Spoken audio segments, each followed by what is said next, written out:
اما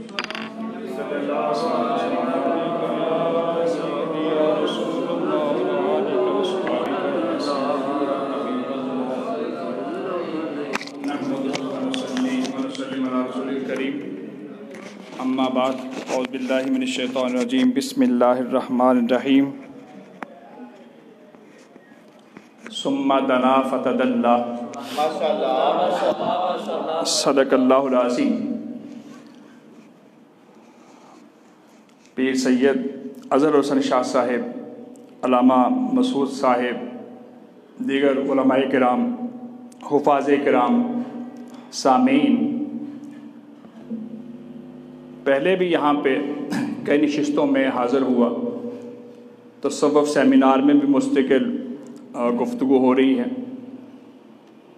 اور جو مجلہ ہے شمس المشائخ اس کے ذریعے القرآن کے عنوان سے آپ سے مخاطب ہونے کا موقع ملتا ہے، لیکن یہ براہ راست گفتگو ہے اور اس میں آپ جو ہے وہ باقاعدہ جو قرآن پاک کا پیغام ہے اس کو سنتے اور پڑھتے ہیں۔ آج کا ٹاپک علامہ صاحب نے تھوڑا منفرد رکھا، اور وہ یہ ہے کہ معراج النبی کو ہم سنتے اور پڑھتے ہیں، لیکن معراج النبی کے تربیتی جو پہلو ہیں ان پہ گفتگو کی جائے۔ ماشاءاللہ۔ معراج النبی جو ہے اس کا واقعاتی پہلو اور فضیلت کا پہلو اس پہ بات نہیں ہوگی، ہمارا فوکس اور ہماری گفتگو جو ہے وہ مختلف مراحل جو ہیں معراج کے اس کو سامنے رکھ کر ہم اپنی تربیت کیسے کر سکتے۔ اس اعتبار سے اگر دیکھیں تو اگر آپ ہم سامنے رکھیں مکی دور، تو مکی دور کے آغاز سے ہی آپ وسلم کے ذات گرامی کو اور صحابہ کرام کو انتہائی مشکلات سے گزارا گیا، مصائب، آلام، مخالفتیں، تہمتیں، الزامات، سب کچھ، اور اس کی انتہا ہوئی جب محرم 7 نبوی کو اعلان نبوت کے 7ویں سال 3 سال تک شیب ابی طالب میں محصور کر دیا گیا بنی ہاشم کو، اور آپ سمیت صلی اللہ علیہ وآلہ وسلم تمام خاندان ان کے ساتھ سوشل بائیکاٹ، کوئی شادی بیاہ کی بات نہیں ہے، لین دین کی بات نہیں ہے، خریداری کی بات نہیں ہے، اور خریداری کے حوالے سے تو بڑی دور کی بات، کھانے پینے کی چیزیں پہنچانے کے حوالے سے معاملات نہیں تھے، اور روایات میں آتا ہے کہ بچوں کے رونے کی آوازیں آتی تھی، اور یہ سلسلہ 3 سال تک رہا، 3 مہینوں تک نہیں، 3 سال تک، اور محرم 10 نبوی کو 3 سال کے بعد وہ جو لکھا ہوا معاہدہ تھا جس پہ یہ چیز لکھی تھی کہ یہ پابندی رہے گی، اس کو دیمک کھا گئی اور یہ معاملہ ختم ہوا۔ 3 سال لگاتار یہ پہلا بھی معاملہ سارا تھا۔ اس کے بعد کیا ہوا؟ حضرت ابو طالب جو ڈھال تھے دشمنوں کے خلاف، آپ وسلم کی ذات گرامی کی حمایت میں کھڑے رہتے، آپ کی کفالت کی، آپ کی پرورش میں بڑا ان کا کردار ہے، ان کا وصال 10 نبوی میں ہوا، اور اس کے 3 دن کے بعد، یہ سبحان اللہ کی بات اس پہ نہیں ہے، وصال کی بات ہو رہی، اس کے 3 دن کے بعد حضرت خدیجہ الکبریٰ رضی اللہ تعالی عنہا کا وصال ہوا، اور یہ وہ خاتون ہیں جنہوں نے سب سے پہلے اسلام قبول کیا، اور ان کا سارا مال اللہ اور اللہ کے رسول صلی اللہ علیہ وسلم کی خدمت میں نشاور ہوا۔ لیکن ان کے وصال کے بعد دیکھیں کہ وہ جو مسائل تھے وہ پیک پہ چلے گئے، انتہا پہ چلے گئے، اور قرآن پاک کہتا ہے اِنَّ مَعَ الْعُسْرِ یُسْرًا۔ میں اب اس پہ بات کرتا ہوں جو تربیتی پہلو ہے اس حوالے سے۔ کہ ہر تنگی کے بعد آسانی ہے. ان النصر مع الصبر، یہ حدیث پاک ہے، پہلا قرآن پاک کی آیت تھی. فرمایا کہ جو کامیابی ہے وہ صبر کے ساتھ ہے. ہمیں ذرا سی مشکل آتی ہے، ہم سب کچھ بھول جاتے ہیں. ہم تو کسی اور تو بڑی دور کی بات، ہم اللہ تعالیٰ کی ذات کے بارے میں بڑے مختلف ایسے جملے کہتے ہیں کہ بعض ہم بیان نہیں کر سکتے. بعض کا تو وہ کفری حد تک چلے جاتے ہیں. کوئی ڈیتھ ہو جائے، کوئی نقصان لگاتار ہو جائے، تو ہم جو ریمارکس دیتے ہیں وہ سننے اور بیان کرنے والے نہیں ہیں. صبر میں یہ معاملہ نہیں ہوتا. صبر میں اور استقامت میں معاملہ مختلف ہے. تو حاضرین گرامی قدر، یہ جو ضابطہ ہے کہ تنگی کے ساتھ آسانی ہے، اور ان النصر مع الصبر، صبر کے ساتھ ہی مدد و نصرت اللہ تعالیٰ کی طرف سے. اور پھر یہ بات کہ ان الذین قالوا ربنا اللہ ثم استقاموا تتنزل علیہم الملائکہ، کہ جو لوگ کہتے ہیں کہ اللہ ایک ہے پھر اس پہ ڈٹ جاتے ہیں، پھر استقامت ہے، جیسے مرضی حالات ہوں ان کے پاؤں میں لغزش نہیں آتی، ان میں یہ معاملہ نہیں ہوتا کہ وہ دائیں بائیں ہو جائیں، ان کے نظریات میں تبدیلی آ جائے مشکلات کو دیکھ کر، یہ معاملہ نہیں ہوتا. تو فرمایا ایسے جو لوگ ہیں جو استقامت کے راستے پہ ہوتے ہیں، اللہ کی رحمتیں ان پر نازل ہوتی ہیں. حاضرین گرامی قدر، یہی وہ 10 نبوی ہے جس میں انتہائی پیک پہ سارے مصائب چلے گئے، اور آسلم کے ذات گرامی کا صبر بھی اور استقامت بھی انتہا درجے کی تھی. تو اللہ تعالیٰ نے اپنے محبوب کو اپنے پاس بلایا تاکہ صبر کا پھل عطا کیا جائے، تاکہ جو تنگیاں ہیں ان تنگیوں کو راحتوں میں تبدیل کر دیا جائے اور شرف ملاقات ہو، اور یہ ساری جو مصائب ہیں، تنگیاں ہیں، آلام ہیں، ان کا مداوع ہو جائے.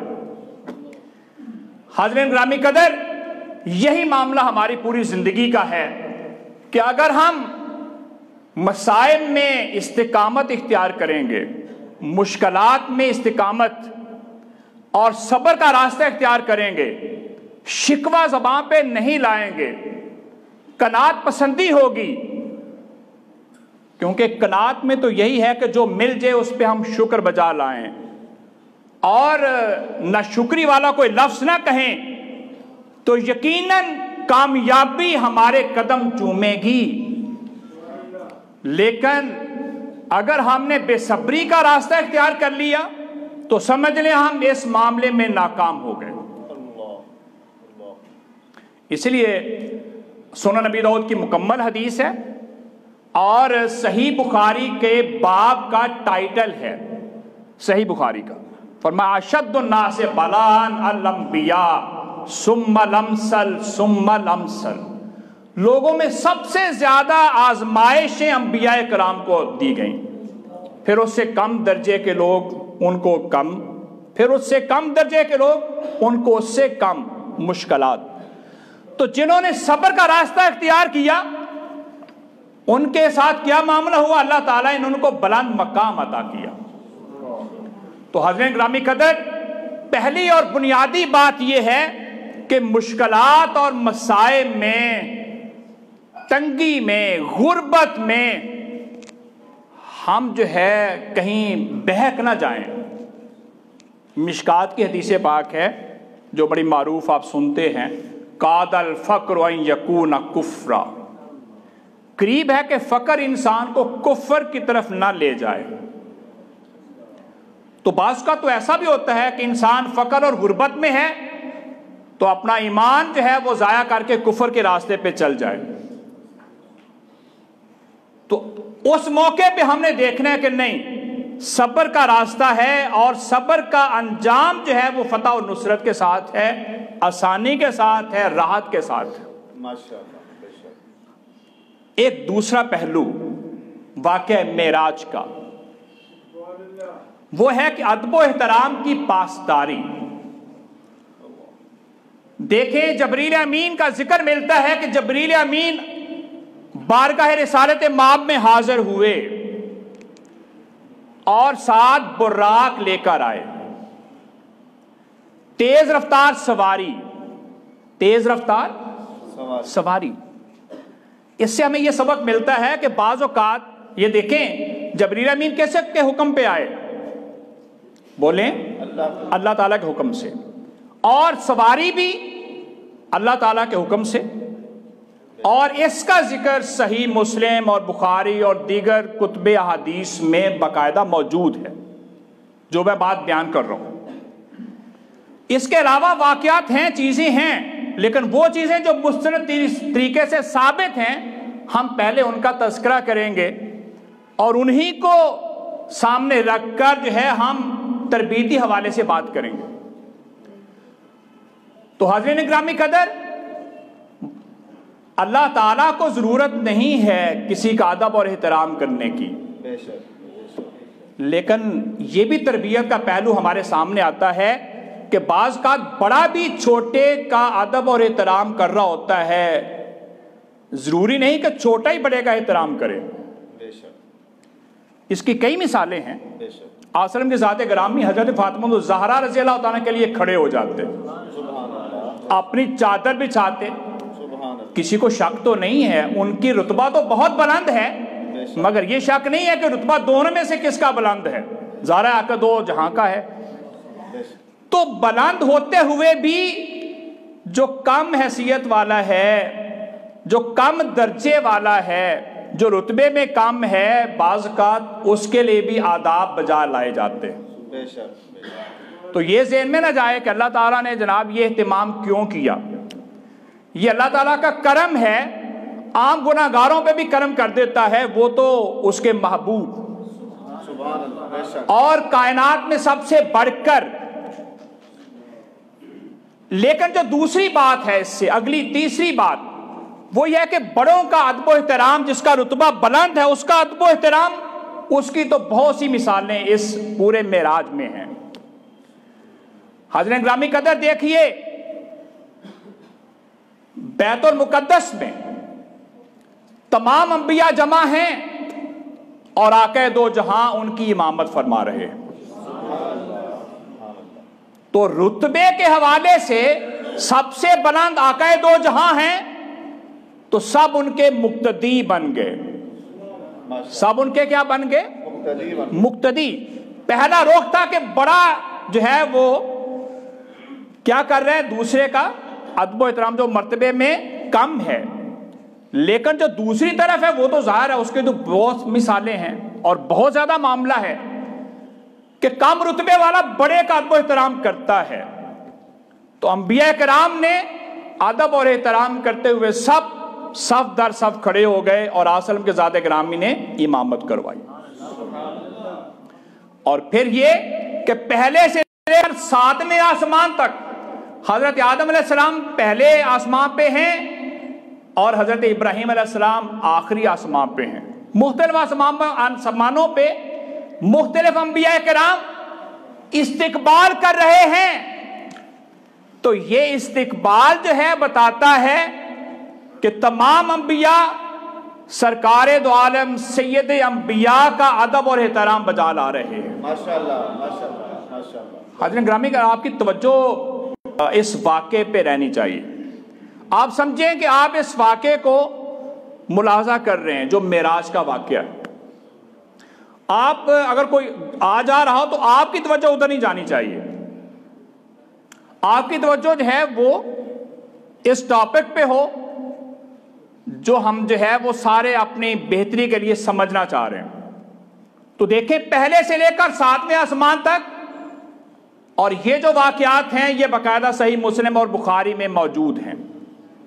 میں نام لینے کی بات کہ کس پہ کون کون نبی ہے، لیکن یہ بات کہ پہلے سے لے کر 7ویں آسمان تک انبیاء کرام باقاعدہ مرحبا کے لفظ کہہ رہے ہیں۔ سبحان اللہ ماشاءاللہ۔ اور پھر پوچھا جاتا ہے جبریل آپ کے پاس ساتھ کون ہے، اور جبریل امین تعارف کرواتے ہیں۔ سبحان اللہ سبحان اللہ۔ تو یہ سارا پہلو یہ ہے کہ کہ آپ صلی اللہ علیہ وسلم کی ذات گرامی کی عزت اور احترام جو ہے اس کی اشاعت کی جائے، اس کو بڑھایا جائے، اور یہ ادب اور احترام کا پاس ہمیں کرنا اور آداب کے حوالے سے بروئے کار آداب کو لانا، یہ کمال درجہ ہمیں درس ملتا ہے معراج کے واقعے سے۔ بہت اعلیٰ، بہت اعلیٰ، بہت اعلیٰ، ماشاءاللہ۔ دیکھیں وہ انبیاء کرام بھی ہیں جو کہ جد الانبیاء کہلاتے ہیں، بے شک بے شک، جو ابو البشر کہلاتے ہیں، آدم علیہ السلام اور ابراہیم علیہ السلام،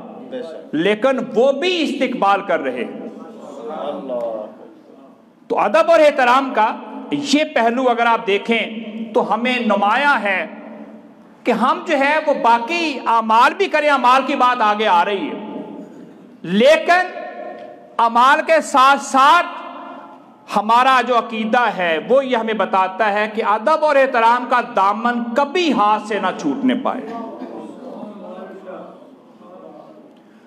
آپ کی عمر کتنی ہی زیادہ ہے، دیکھیں آدم علیہ السلام سب سے پہلے نبی ہیں، لیکن وہ بھی ایک آسمان پہ کھڑے مرحبا کہہ کر استقبال کر رہے ہیں۔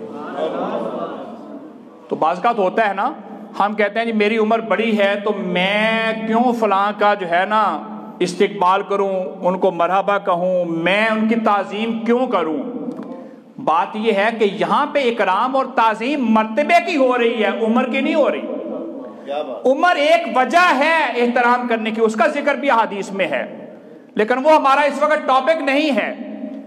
ہم جس عنوان پہ گفتگو کر رہے ہیں اس سے ہمیں یہ سبق ملتا ہے کہ ٹھیک ہے عمر کا زیادہ ہونا یہ بھی ایک وجہ ہے، لیکن سب سے بڑی وجہ یہ ہے کہ کسی کا مرتبہ اور مقام، عزت جو اصل ہے اللہ کے ہاں، اس کو سامنے رکھ کر اس کی عمر کا لحاظ کیے بغیر، اس کے عمر کے چھوٹے یا زیادہ ہونے کے قطع نظر اس کا احترام کیا جائے۔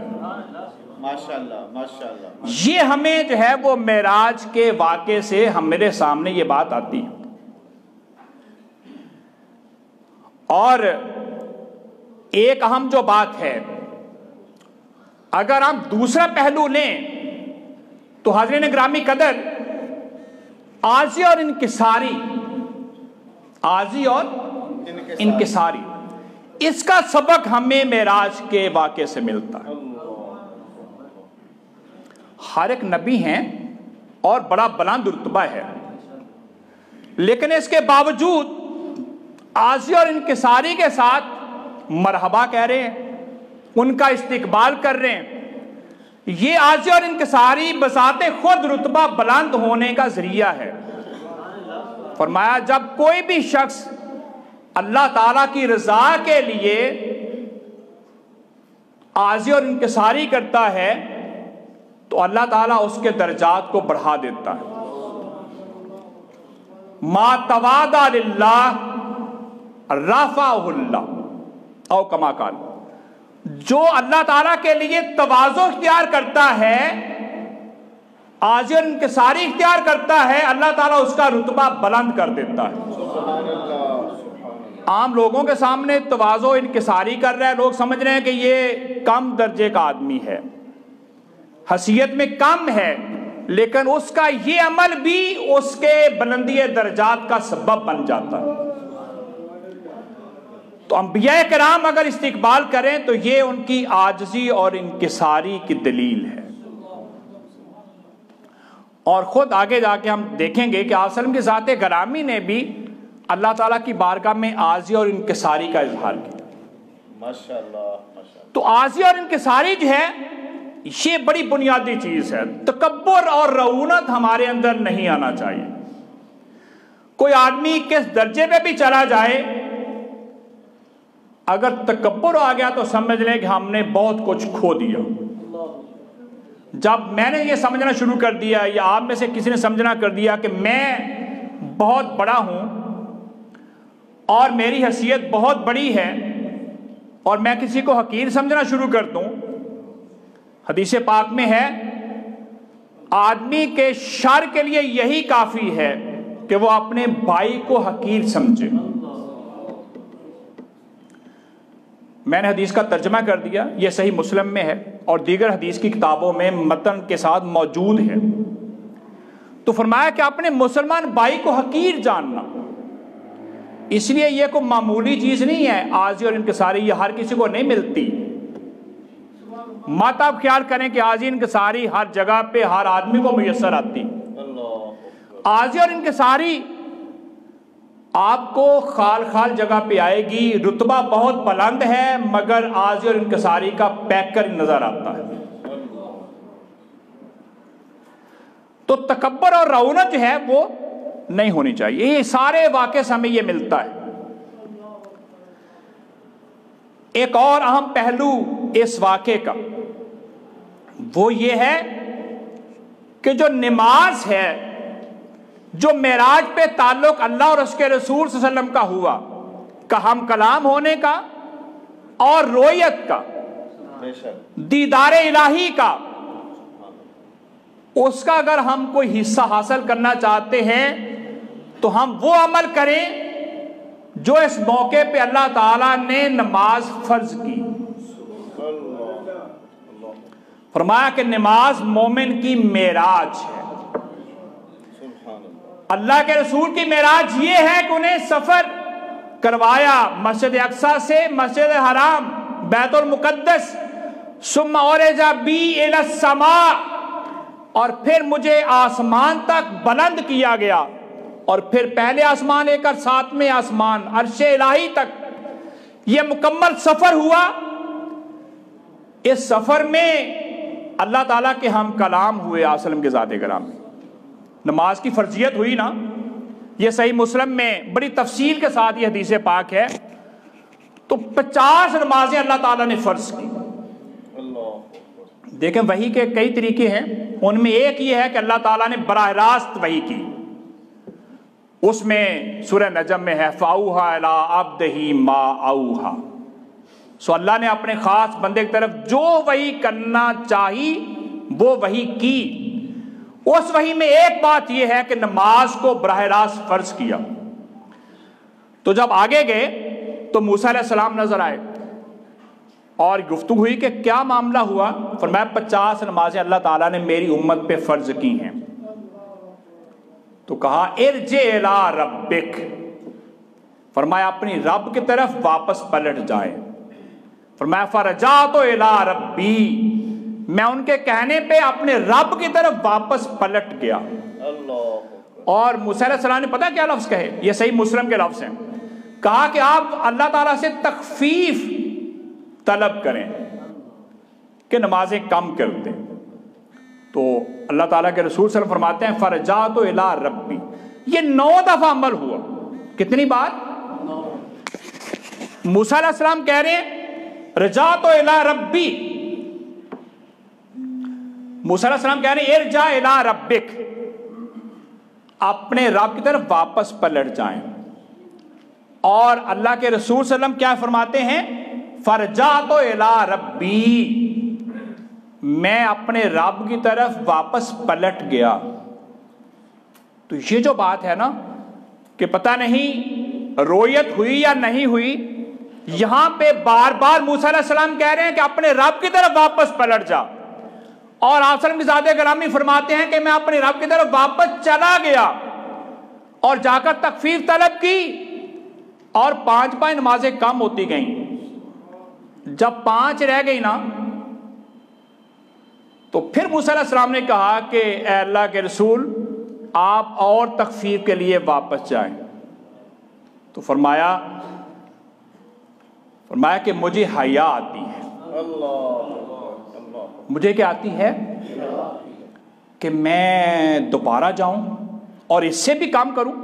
9 بار کے بعد یہ بات ہوئی۔ تو فرمایا اللہ تعالیٰ نے کہ یہ 5 نمازیں ہیں، ثواب 50 کا ہی میں عطا اللہ تعالیٰ کرے گا، کیونکہ میرے کلمات میں تبدیلی نہیں ہوتی۔ میں نے 50 نمازیں فرض کی تھیں، آسلم کی ذات گرامی کے درخواست پہ موسیٰ علیہ السلام کے مشورے پر 45 نمازیں معاف تو کی، مگر 5 پڑھنے والے کو 50 کا ثواب دیا جائے گا۔ اب اس واقعے میں کئی ایک پہلو ہیں تربیت کے.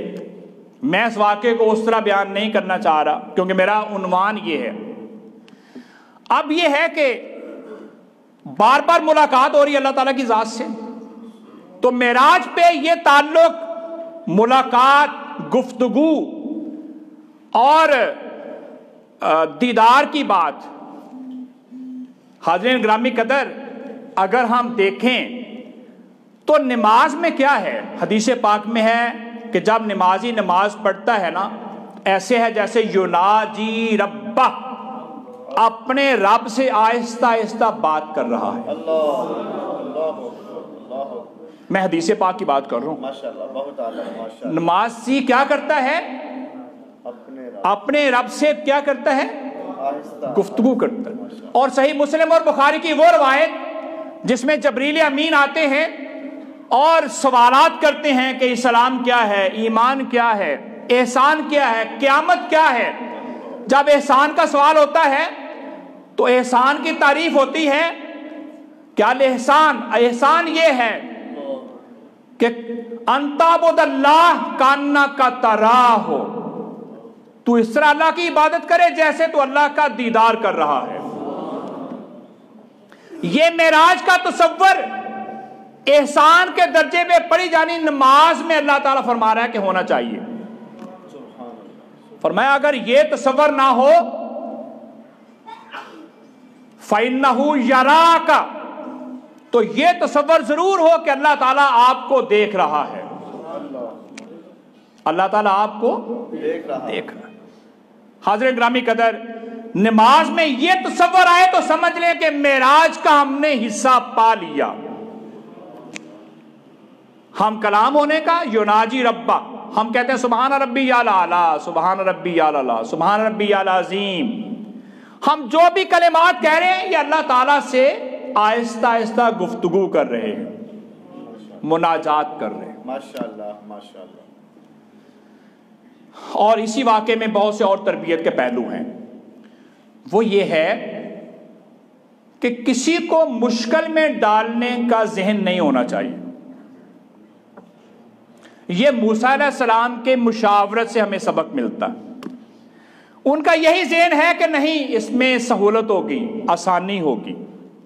اس لیے آسلم کی ذات گرامی جب بھی کسی عامل کو بجواتے ہیں نا تو فرماتے یسر ولا تعسر، یسرو ولا تعسرو زیادہ ہوتے تو فرماتے کہ آپ لوگوں میں آسانی پیدا کریں، تنگی پیدا نہ کریں. لیکن آسانی کا معنی معاذ اللہ یہ نہیں کہ وہ سب کچھ جا کے معاف کر دے، بالکل ہی ایسا معاملہ نہیں ہے. آسانی کا معنی یہ ہے کہ بلا وجہ تنگی میں نہ ڈالا جائے، سہولت کو پیش نظر رکھا جائے.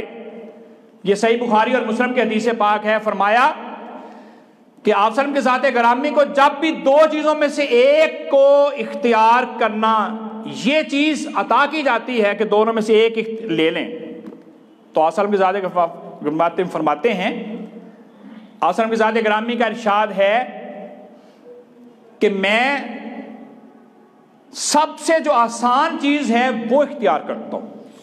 یہ صحیح بخاری اور مسلم میں. ماشاءاللہ، ماشاءاللہ. اللہ اختار ایسرہما، اس میں سے جو آسان ترین ہے وہ لیتا ہوں. ما لم یکن اسما، بشرطے کہ وہ آسان چیز گناہ نہ ہو. یہ حد اور لائن کھینچ دی کہ آسانی کا معاملہ گناہ نہیں ہے کہ ہم آسانی تلاش کرتے کرتے گناہ کی طرف چلے جائیں. رہیں ہم جو ہے وہ نیکی کے راستے پر ہی، جو ہے وہ ہم اتنی آسانی کی طرف نہ جائیں کہ ہم گناہ کی طرف چلے جائیں. تو موسیٰ علیہ السلام نے تخفیف کا مشورہ دیا. ان کے ذہن میں یہ تھا کہ میرے مشورے سے سہولت ہوگی اللہ کے رسول صلی اللہ علیہ وسلم کے امتیوں کی. تو کسی کی کو تنگی میں ڈالنا یہ ذہن نہیں ہونا چاہیے، کسی کو آسانیاں دینا یہ ذہن ہونا چاہیے. بعض لوگوں کی عادت ہوتی ہے نا، کسی کو تنگ کر کے زیادہ معاملہ ٹائٹ کر کے بڑے خوش ہوتے، واہ واہ کہ ہم نے بڑا مار کا سار کیا ہے. بھائی آپ کسی کو آسانی دیں، اس پہ پھر اللہ کے حضور خوش ہوں اور شکر بجا لائیں کہ یا اللہ تیرا شکر ہے میں نے کسی کو آسانی جو ہے وہ دینے کا میں سبب بنا ہوں۔ ہم میں سے کتنے لوگ ہیں جو کسی کو سہولت اور آسانی دے کر خوش ہونے والے ہیں، اور کتنے ہیں جو کسی کو تنگ کر کے خوش ہونے والے ہیں۔ اگر ہم میں یہ دوسری بات ہے تو ہمیں آج اس بات سے سبق حاصل کرتے ہوئے کوشش کرنی چاہیے کہ ہم اس اپنی غلط عادت کو ترک کر دیں۔ ہم کسی کے لیے آسانی دیں گے تو ہمیں بھی آسانی ملے گی۔ دوسری طرف ٹاپک نہ چلا جائے، صحیح مسلم کی حدیث پاک ہے کہ جس نے کسی مسلمان کو سے کوئی تکلیف دور کی، اللہ تعالیٰ اس کی تکلیف کو دور کرے گا۔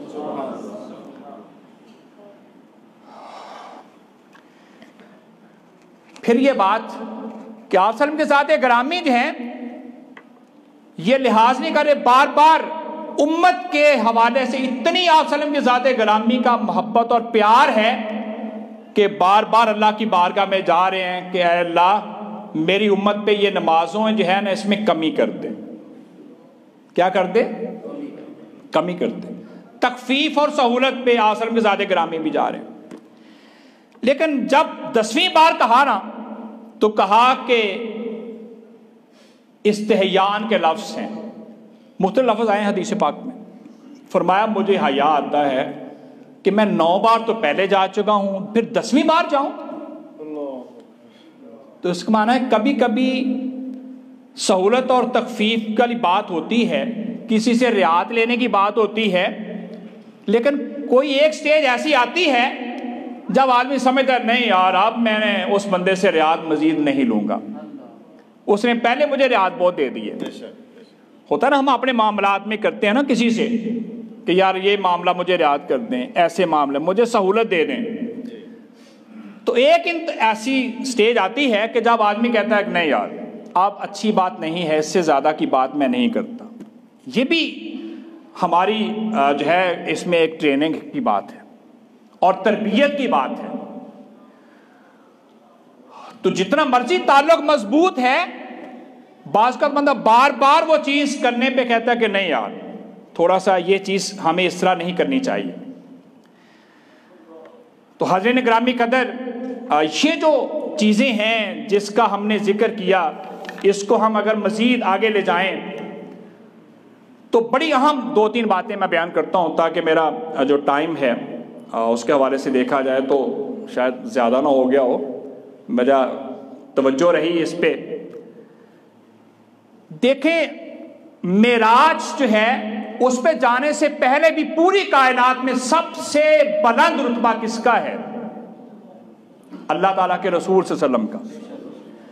اچھا معراج ہوئی، اتنا اعلیٰ مقام، اتنی لذات کا معاملہ، رویت باری تعالیٰ کی لذت کلام، ہم کلام ہونے کی لذت،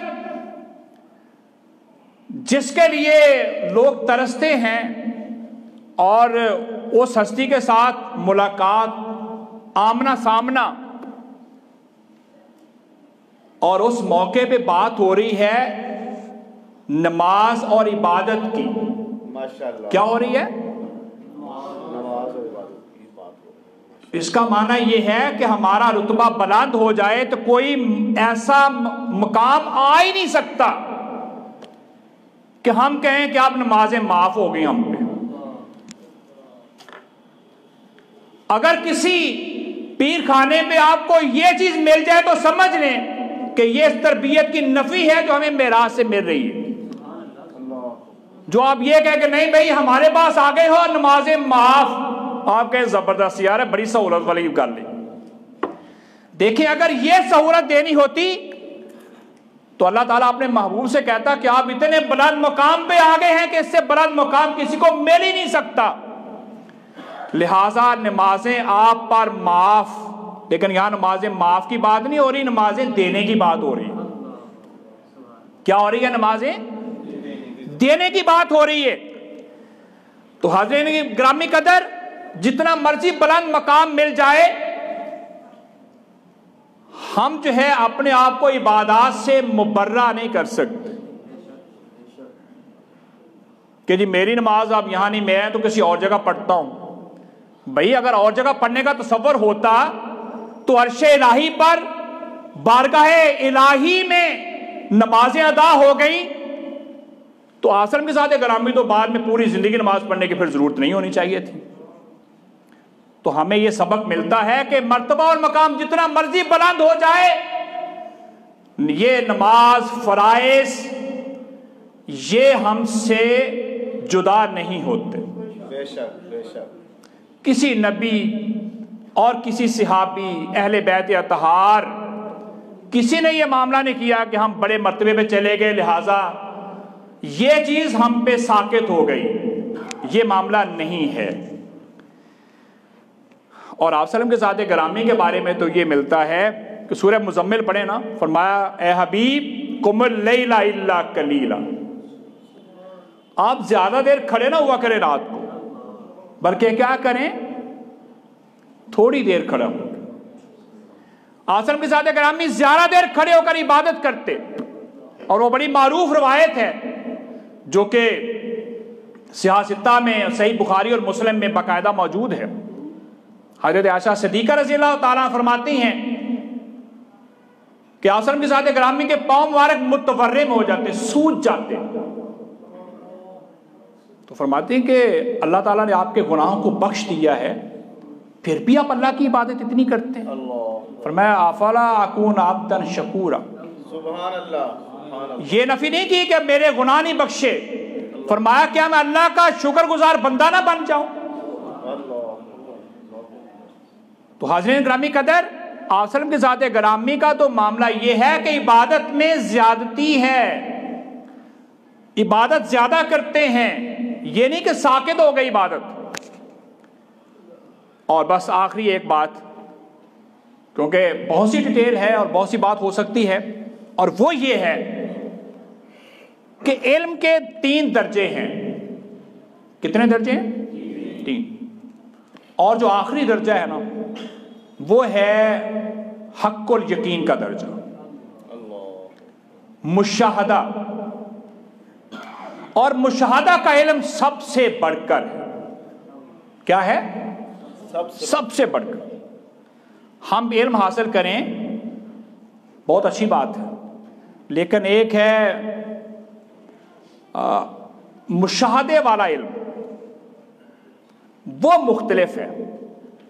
آپ انجینئرنگ پڑھتے ہیں، لیکن ایک ہے کہ آپ کسی پروجیکٹ پہ کام کریں، یہ آپ کا پریکٹیکل ہے، مشاہدہ ہے۔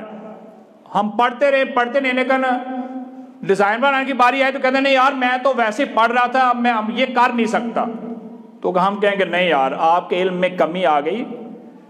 تجربہ اور مشاہدہ جو ہے نا یہ بڑا ضروری ہے، ہر علم میں یہ معاملہ ہے۔ مشاہدہ جو ہے یہ انتہائی اتھینٹک ذریعہ ہے علم کا۔ ہم جانتے ہیں کہ جنت ہے، دوزخ ہے، یہ ساری چیزیں ہیں، لیکن قرآن پاک سورہ بنی اسرائیل میں فرماتا ہے لِنُرِيَهُ مِنْ آیاتنا، ہم نے یہ جو معراج کروائی اس لیے تاکہ ہم اپنی نشانیاں اپنے محبوب کو دکھا سکیں۔ کیا کریں؟ اپنی نشانیاں دکھا سکیں۔ تو اللہ کے رسول صلی اللہ علیہ وسلم نے مشاہدہ کیا بہت سے حقائق کا، جنت کا، دوزخ کا، بہت سی چیزوں کا مشاہدہ کیا۔ یقیناً علم ہونا اور بات ہے، لیکن مشاہدے کا بدل نہیں ہے۔ کیا بات، کیا بات، بہت اعلیٰ، بہت اعلیٰ۔ تو کوشش کریں ہم خالی علم پہ نہ رہیں اور مشاہدے والے علم کی طرف جائیں،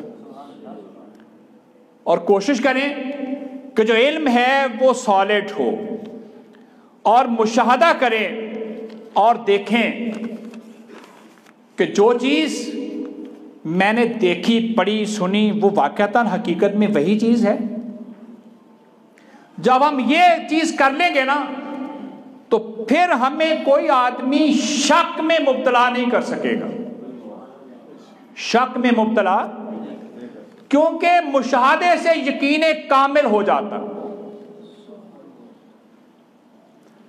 ابراہیم علیہ السلام نے فرمایا نا کہ اے اللہ مجھے بتا کہ تو کیسے مردوں کو زندہ کرتا ہے. فرمایا کہ اولا تؤمن، کہ آپ کو اس پہ یقین نہیں ہے؟ فرمایا نہیں، میں اس پہ یقین حاصل کرنا چاہتا ہوں. کیا کرنا چاہتا ہوں؟ یقین حاصل کرنا. اور یقین تب زیادہ کامل ہوتا ہے جب بندہ آنکھوں سے دیکھ لے. فرمایا ابراہیم علیہ السلام جائیں، یہ 4 پرندے ہیں، ان کو ذبح کریں اور ان کو مکس کر کے دور ان کا گوشت رکھ دیں. پھر تفصیل تفاسیر میں ہے، لیکن ہم پڑھتے ہیں جب آیت تو یہ انداز سامنے آتا ہے کہ فرمایا کہ پھر آپ یہ لفظ قرآن پاک کے ہیں، فرمایا کہ ان کو بلائیں تو وہ دوڑتے ہوئے پرندے آپ کے پاس آ جائیں گے. تو جب یہ دیکھا تو پھر وہ یقین جو ہے وہ کامل درجے کا ہو گیا. تو اللہ تعالی ہمیں اپنے علم کو کامل درجے پر لے جانے کی توفیق عطا فرمائے، اور معراج کے جو تربیتی پہلو ہیں ان پہ زیادہ زیادہ عمل کرنے کی توفیق عطا فرمائے. وما علینا الا البلاغ.